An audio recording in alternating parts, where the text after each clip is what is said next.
Stephen Miller's official title is senior advisor, but in practice, he operates outside of his authority. He is the puppet master behind the domestic and immigration agenda of the Trump administration, and many in the White House refer to him as the prime minister of immigration. He crafts policies that force federal agencies to match his ideology. He fuels the ego of Donald Trump in order to frame the choices so he always gets his way. And one official described it bluntly, saying, "Everything that I've done at the direction of Stephen and the president." That tells you where the power actually sits. We have to start by examining what type of person Stephen Miller is. Obviously, everybody outgrows things that they believe from their youth, but this is a video from 2003 showing the political instincts of Stephen Miller. This is a video of him explaining the Iraq War. We're not a barbaric people. We respect life. Therefore, torture is the way to go. Because torture people can live. Torture is a celebration of life and human dignity. We need to remember that as we enter these very dark and dangerous times in the next century. And I only hope that many of my peers and people who will be leading this country will appreciate the value and respect that torture shows towards other cultures. Torture respects human dignity. That is the official position of a young Stephen Miller. But he was young. He might outgrow, some of these crazy tendencies to just be edgy, be bombastic. Surely he doesn't believe in saying things as an adult, right? Thank you so much for joining us. By the way, you've called the district judge's ruling blocking the deployment of National Guard in Oregon legal insurrection. Does the administration still plan to abide by that ruling? Well, the administration filed an appeal this morning with the Ninth Circuit. I would note the administration won an identical case in the Ninth Circuit just a few months ago with respect to the federalizing of the California National Guard. Under Title 10 of the U.S. Code, the president has plenary authority. Stephen? He's glitching. Stephen? Hey, Stephen, can you hear me? It seemed, Stephen, I apologize. It seems like we're having a technical issue. We'll try to fix that and get back to you after a quick break. Why did the CNN anchor help him there? He should have pressed Stephen Miller. It's clear there wasn't a technical issue. Miller only paused because he realized he said the quiet part out loud. For those that don't know what plenary authority is, it is the absolute, complete, unqualified power granted to somebody without further approval or delegation. This is essentially giving the president the powers of an absolute monarch. This shows exactly how Stephen Miller views the president's ability and supreme authority. Even the president, Donald Trump, thinks that Stephen Miller is too crazy for his own good.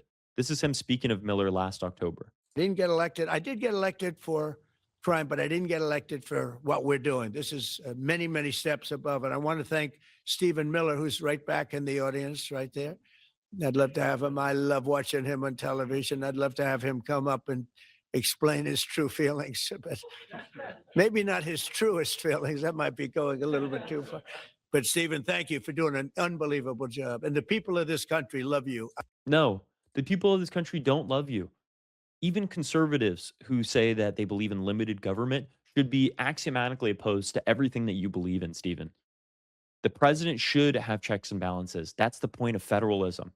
That is what the first framers of the Constitution intended. And if you care about that, if you care about the American legacy or the mythology of the American inception, you should absolutely be against an absolute monarch. That's the point. So even Trump saying that Stephen Miller should not share his truest feelings shows you what the depths are of this person's belief on how government should operate. He is an autocratic fascist.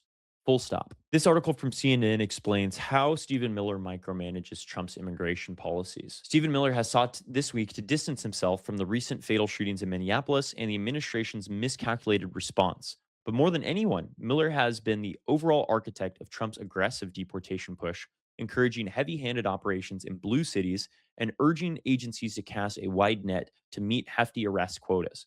Miller is one of multiple Trump administration officials who have sought to cast blame on each other in the aftermath of the fatal shooting of Alex Preddy in Minnesota, as they have faced bipartisan criticism for the increasingly chaotic scenes there and for their seeming rush to blame Preddy for the confrontation. I mean, Miller was one of the ones who said that Preddy was intending to inflict maximum damage and was a potential assassin of ICE agents.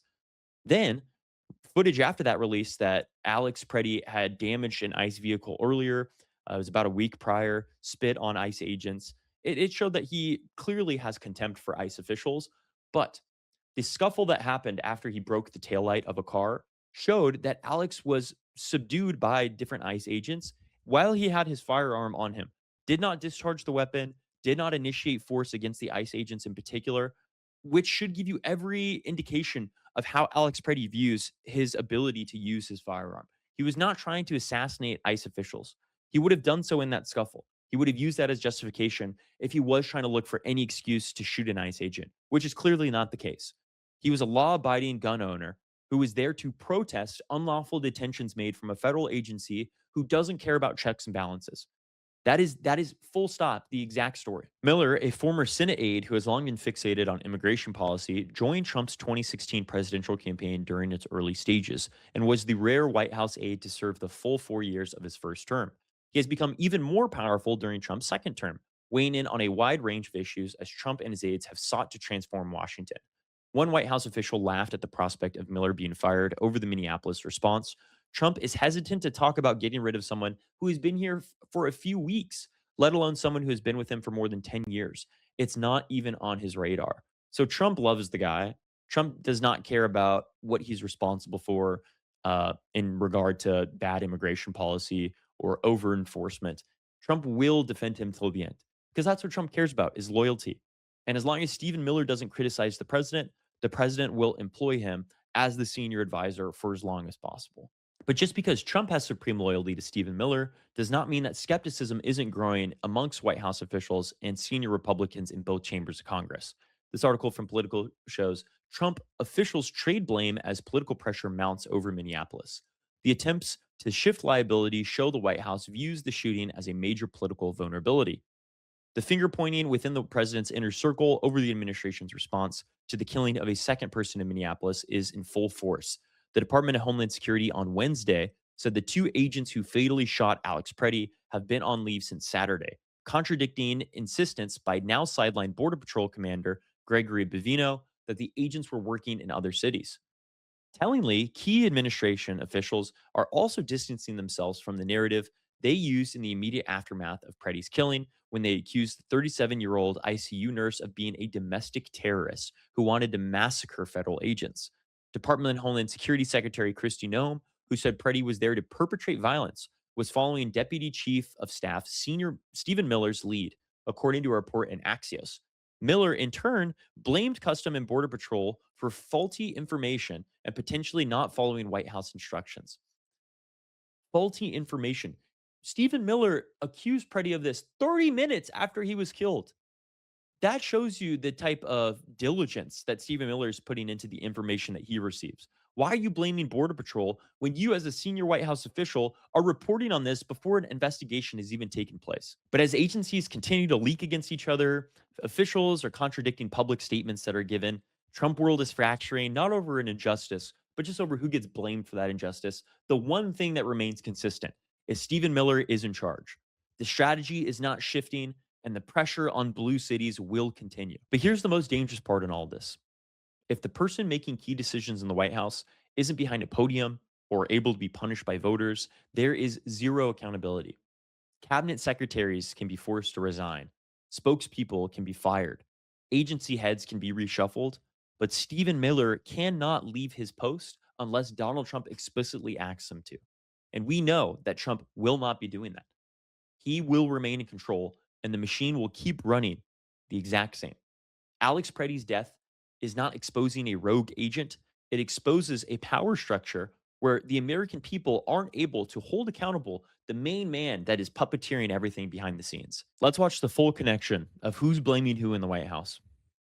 Game inside the Trump administration, while the president says things in Minneapolis are going to, quote, de-escalate a bit. Homeland Security Secretary Kristi Noem and Stephen Miller, the president's powerful advisor, are taking heat over the deadly shooting of Alex Preddy and their statements after it. Miller described Preddy as a would-be assassin. Noem described him as a domestic terrorist. The videos clearly refuted those claims, and now Noem is facing growing bipartisan calls to resign, and Miller, in a rare retreat, is acknowledging agents may have breached protocol that he set or the White House set before the shooting.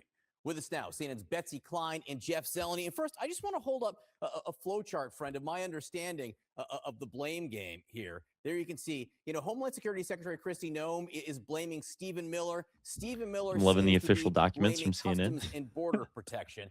Betsy, It's you their were way at to the seem White more House. Do I more have relatable that to flow viewers. chart correct?